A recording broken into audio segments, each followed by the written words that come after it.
Okay, today is March 27, 2026 mga katropang ubas. May ipadadala tayo today going to Laguna na 3 matured na 2 to 3 years old na grapes plant. Ang variety niya ito ay si Black Hamburg.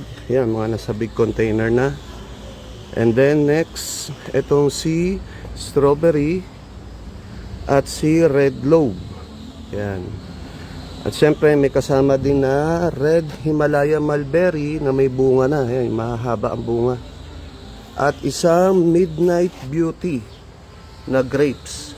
So ang lahat na yan, ang carrier natin ay ang Lalamove na 1,000 kg yung binok natin, L300. No, sa lahat po na yan, ipatadala natin today going to Laguna. Ayan, so sa ganitong matured, wala na tayo ma-release. Sold out na po tayo.